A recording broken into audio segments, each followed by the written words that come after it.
Intro time, go! Hey, how's it going? I'm Darth Spider Mario, and this guy Rabano. Hey, wait your turn! Waiting is for people to me to take what I want. And what I want is another collab. Intro time, go! Help!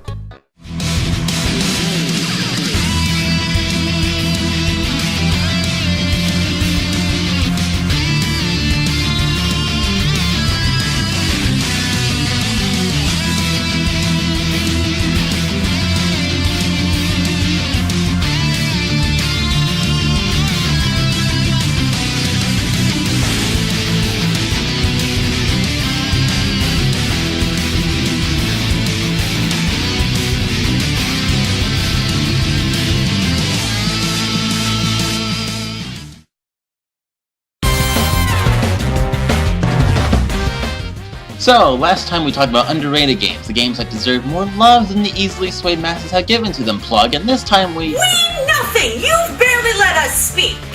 revenge for our Team Rocket thing in our last video. This time we are looking at games that we absolutely despise, and yet everyone else seems to give them a free pass. Maybe it's just that these have gone so under the radar, not many in the community have heard of them, let alone tried them. Or maybe everyone else was so traumatized that they suppressed the memories of these games and we're the only ones who decided to carry that pain with us. In any event, these are the top 5 games we feel people give, unconsciously or not, too much credit to. In simpler terms, these games!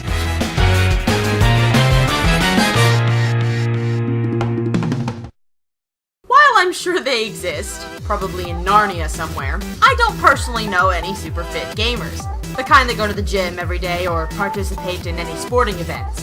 The gamers I know are mostly doughy and don't leave their caves much. This includes me, I ain't exactly Ronda Rousey. So when you have a video game that requires coordination, grace, and God forbid exercise but doesn't actually look like a real dance, then force me to play it, you're gonna have a bad time. I don't dance. Ever. And both Lucas and I were forced to play this game for phys ed class our freshman year of high school. So that's already points against it. But combine that with songs that all sound pretty much the same, dances that are either too complicated or too easy on a board that hurts your feet if you so much as step one pinky toe out of line, and just a general lack of a sense of progression in the series, and you have DDR. Is it wrong to just drop some Konami hate and be done with it, even though they were doing this long before the Kojima scandal? I guess it kind of is, but then again, these games never tried to deviate from their only concepts. Arrows! That you hit with your feet. Woo! It's the same game every year, just a different set list. Now you can finally hear Caramel dancing at 1.365 BPM in DDR 2071! The only place Caramel dancing belongs is over Naval Piranha from Yoshi's Island. My ears! And also my legs, but mostly my ears! It's Guitar Hero for your feet, without the nebbish Rockstar fantasies and half the musical skill. They should include a bag of Epsom salts with every game. Oh, my poor tootsies.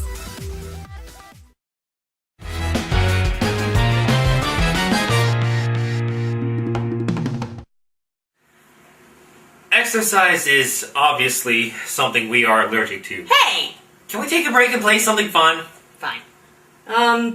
Classic Pokemon game for the N64 sounds fun. What? Rabani, you okay? Stadium 2. What? What did he say? Stadium 2! Ah! Oh boy. Yeah. So I ask you, what makes a Pokemon game a Pokemon game? I bet 9 out of 10 of you will say battling. I'm the one who would say story. At least you didn't say contests. Yeah. Anyway, the stadium games for the N64 exist primarily for 2 reasons. 1, it was the first time we got to see our favorite pocket monsters in full 3D. And 2, if you just wanted to battle without worrying about catching or raising a team, then this game's got you covered. That is, if you pray at the altar of RNGesus, the fickle and wrathful god he is. Pokemon battling is at its best when you're fighting another human player. You know why that is? It's because when you're up against the AI, it can be really super cheap! Like half off at the 99-cent store in Canada cheap! And they don't even make pennies anymore! When it's not the computer getting crits whenever it feels like, it's giving you bad Pokemon that you can't use to actually win! The first Stadium game gave people what they wanted, customizable Pokemon teams, fun minigames, 3D models, and it was great! More or less.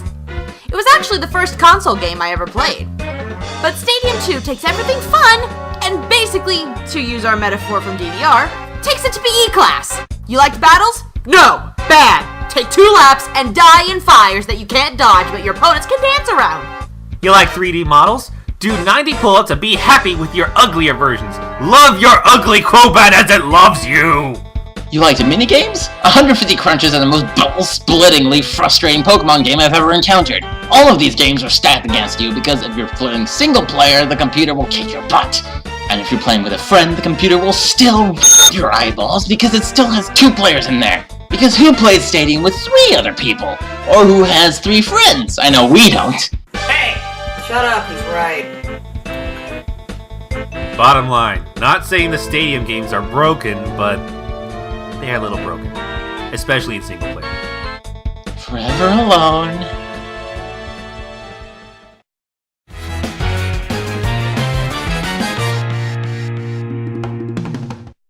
As comes with the territory of being the most famous video game character of all time, Mario has had a lot, and I mean a lot, of spin-offs. Doesn't he have more spin-offs than main series games? Yeah, he does actually. Excuse me, I need to go rock in a corner and rethink my life.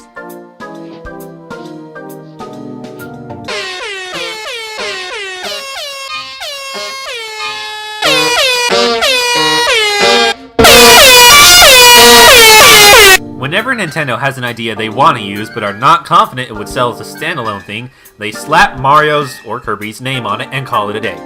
Mario vs. Donkey Kong for the Game Boy Advance is a good, clever puzzle platformer that's sort of a remake of the 1994 Donkey Kong game for the OG Game Boy, which itself was a remake of the arcade classic DK.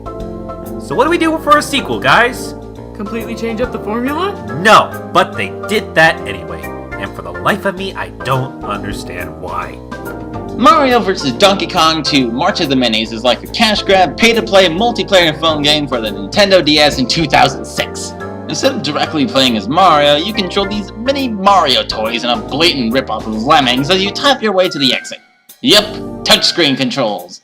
No buttons required or available. Is it necessarily bad? It's certainly not AAA status. And I admit, it's completely personal, but what bugged me the most was that it was nothing like the previous game, which I loved. You tap things, there's no platforming, the puzzles all bled into each other. The game is pretty bland, by the way, and it was so boring. It was simplistic, almost insultingly so. And it was advertised as bringing back Pauline from the original Donkey Kong. And guess what? She's basically Peach again. Great way to bring back a character after 25 years, guys. And the worst part is, it somehow did well enough to spawn 7 sequels that are all more of the same. Soak that in, y'all. Bathe in it. Wallow in your festering blister pus of mediocrity, you sheep! And no more caffeine for you. Is she always like this? More often than not, yeah. I'm right here!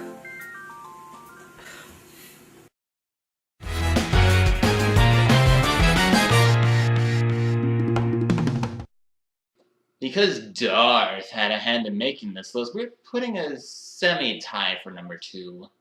Why are you offended? Half of our Halloween special that you wrote was ties. Well, for the record, this entry was his idea! It was my idea! So y'all know how we love those old games where where you try really hard and just can't seem to get past those levels, but we give them a free pass because they're old but they godly suck! I have absolutely no clue of the appeal of these games. My first console was a PS2, and I never played Ghosts and Goblins until my fingers bled. But just from watching others try these games, I feel my soul weeping every time I even hear the word Battletoads. And yet people defend them? They brush them off into their own little category of NES hard and never think twice about how, well, bad these games are. No plot other than go there because I say so. No satisfying tie-ups, no intriguing characters. Seriously, what are even the Toads' names? Nothing to compel me to finish the game other than the reason of I have sat here for the last 13 hours and wet myself because I didn't want to see actual sunlight. I want something to show for it, dang it! You come from a privileged time, Lucas, where games actually have stories more complex than Go Save the Princess. I mean, look at classic Mega Man. The plots of the original games were very basic.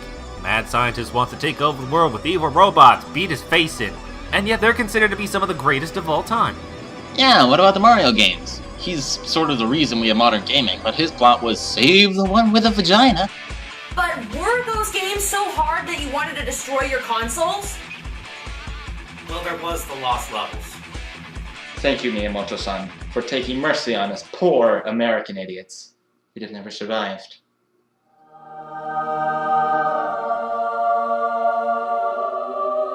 And yet people still willingly put themselves through it nowadays.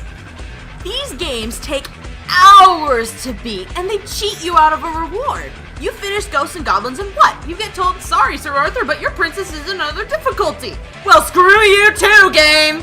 You finish Battletoads and, you finished Battletoads. Congrats, you maniac. I never want to play the last fourth of that game again. Little Samson, Teenage Mutant Ninja Turtles, Little Nemo, Bad Dude, Silver Surfer, Friday the 13th, the game, Back to the Future, the game, Contra, Splatterhouse. All of these are hard as all get out to the point of rendering yourself bald and or naked from frustrated hair and clothes tearing. And for what? Bad or insufficient endings. And these things get a free pass? Why? Gameplay! Bull Pucky, these things are the same exact game! Nearly every single game from the early NES era were the same, genre-wise. Either a side-scrolling beat-em-up or a 2D platformer. Nothing else, barring the occasional outlier. So why do these games get a pass? Nostalgia goggles? I'm sorry, I thought nostalgia was supposed to be uplifting and happy, not eye-gougingly infuriating. Lucas, calm down. Deep breaths. We get it. Video games have long since moved past that point. Mostly. Thank goodness, because now I need a nap. BRB, dudes.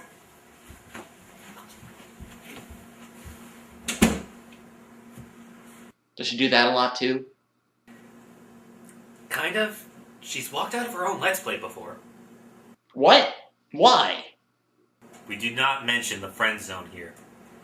I'd recommend heading to the dishonorable mentions before she wakes up cranky. Right, that sounds bad.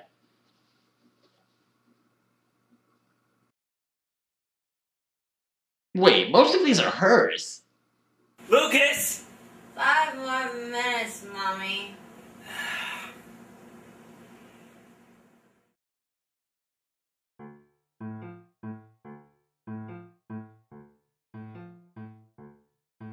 Okay, before anyone says anything, well, first, we knew we were going to make some enemies when we came up with this list, but second, this one is all Rabano's pick, so, dude, what exactly is your gripe about Team Fortress 2? Most people love that game. Aside from being slow as all hell, toxic community-wise, a stale meta, and pretty much every class being designed to be the most frustrating, annoying thing in the world to fight against while being, for the most part, either dull or impossibly difficult when you play them? Can't really think of anything, really. That's all well and good, but I just like to say for the record, I'd still rather play this before Overwatch. Too bad my only current option is the console port, which is horribly vanilla and has gone unupdated for the past 9 years. Not even a single hat. Valve, come on! Re-release this for current gen with all the updates. You'll triple your player base, I guarantee it. Or really pissed him off. Only two extremes here now, man. No middle ground. So, everyone knows most licensed games aren't very good, but even so, some are really atrocious, like... Nope, my turn now. These are my bad memories. I get to rant again. So, y'all know how awesome Harry Potter is, right? And how awesome Final Fantasy used to be, right? What about 15? Well, when you put HP and FF together, you get CRAP. For example, the AI here is way too good for the first set of evil rats. And there's an ROUS at the end of the sewer, BTW High Sewer, that's not in the book, that will absolutely devastate you unless you're level 10 or something. So it keeps Final Fantasy's balls-mangling difficulty, but none of either series is fun. And while it does keep the story kind of, the plot derails because you need to actually fight enemies in random places that don't need a battle. Why do we have a sewer level when the battle against Dudley's farts or attitude would have been much better? You want to battle with farts? It would be better than the ROUS on steroids. At least there'd be some comedy. This game explains nothing. No matter what deck you choose at the beginning, because you don't build it yourself, you will get screwed because you don't know what the hell is in it. So, what the hell's in them? Weak little monsters that have to go up against monsters with 2,000 HP while they have 800, and you're playing with a 2,000 life point limit, which means if 3 of your monsters die, you're done. And this is literally the first battle of the game that it throws you into! Now, I was good at Yu-Gi-Oh! As a kid. Had all 5 pieces of Exodia, had an amazing spellcaster deck, and an amazing fusion deck, won tournaments. But this game took everything logical about the game, threw it out the window, used a polymerization on Yu-Gi-Oh! And chess, and made nonsensical mush. And overall, it's a terrible adaptation of a good card game that doesn't explain anything to you. Cards.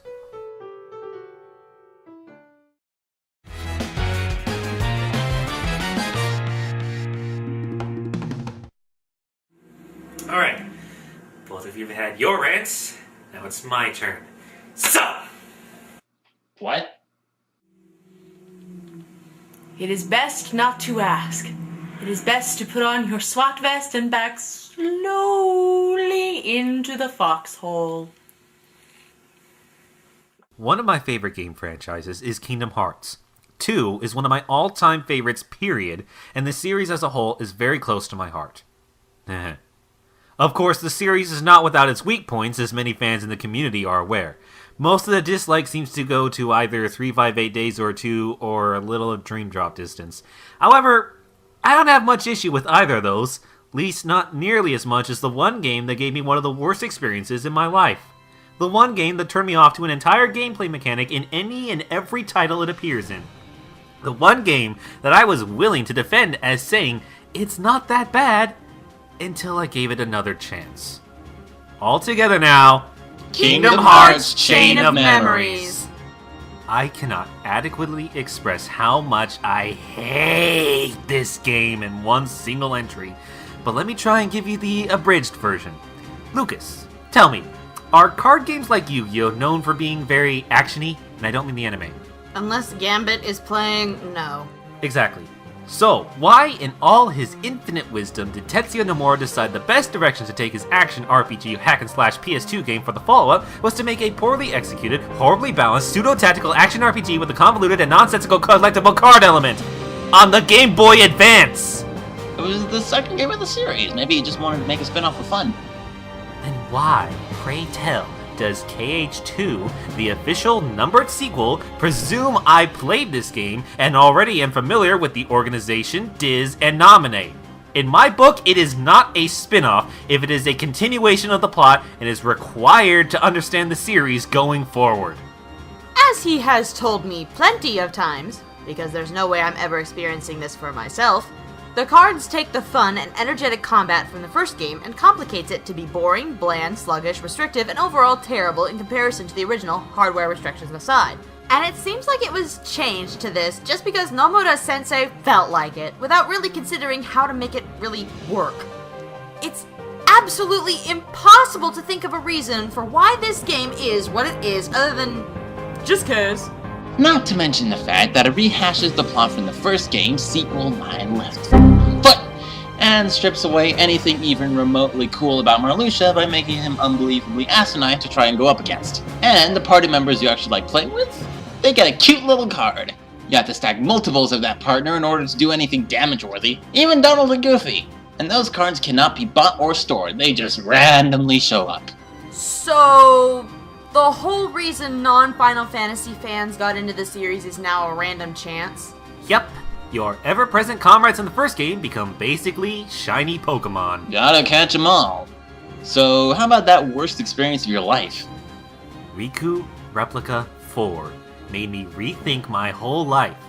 You think I joke, but I'm dead serious.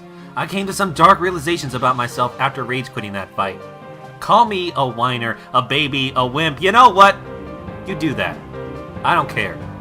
I will go into full detail when the time and place is right, but that's not now. All you need to know is that Riku Replica 4 is the worst boss fight I've ever experienced for deeply personal reasons. I still hate myself over it. Now, for the last point, you don't defend this game anymore? Absolutely not. Bad experiences aside, I didn't think it was the worst game ever. Technically speaking, it's no Sonic 06. At least it's finished. But when I played the HD version, Chain of Memories, a lot more problems turned up than I noticed when I was 13. You'd think a remake would fix most of these issues, and yeah, a few, only adding even more problems on top of the shoddy base. Again, I have a whole dissertation on why I don't like this game, but the bottom line is this: people give 358 Days over 2 or Dream Drop Distance. Thanks. But everyone seems to look over this one. This is in my top running for least favorite video games ever, and I've yet to find many others who will agree with me. Thanks for tagging along, Rabano. And thanks for the paycheck. Wait, I didn't clear that. Neither did I. Oh, right. No paycheck here. Lols. Oh, yeah. We're the NPCs. And I'm Rabano Doom. And don't put card games in video games. Ever. You're bad.